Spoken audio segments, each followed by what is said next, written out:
Yes, a woman for the first time. No woman has been asking question. Why am I not? Thank you, Brother Mike. You've really done well.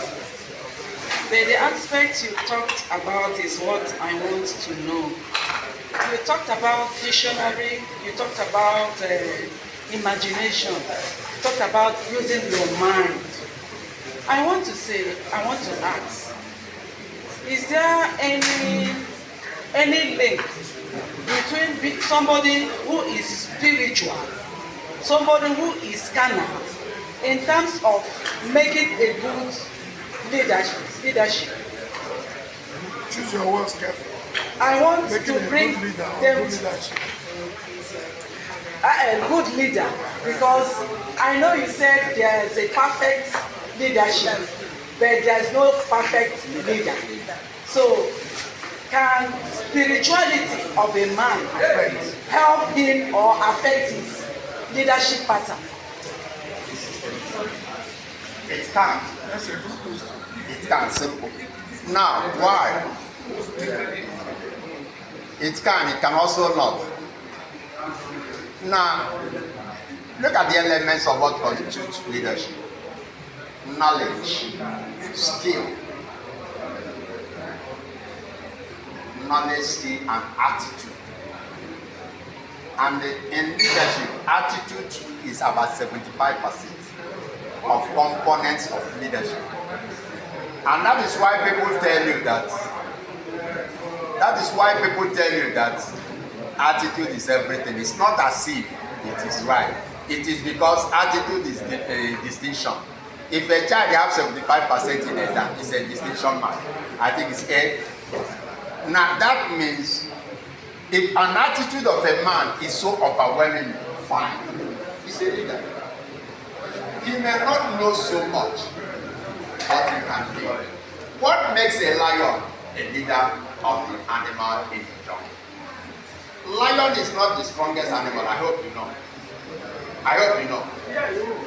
A tusk of an elephant can kill a lion. But a lion beats elephant, look at the lion. Are you getting it?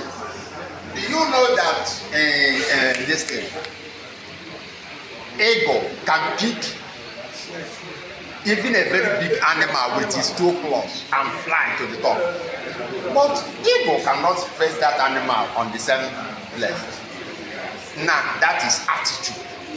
Eagle has an attitude of flying, soaring.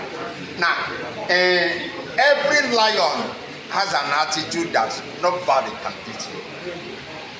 And that attitude creates leadership around him and making the leader in the jungle. Now, we are asking if the spirituality of a man can help him. If a man can really practice, because the greatest book of leadership is Bible.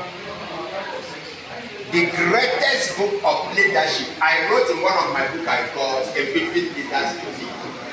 That God started in the first verse of the Bible as a leader and entered in the last verse of the Bible as a leader.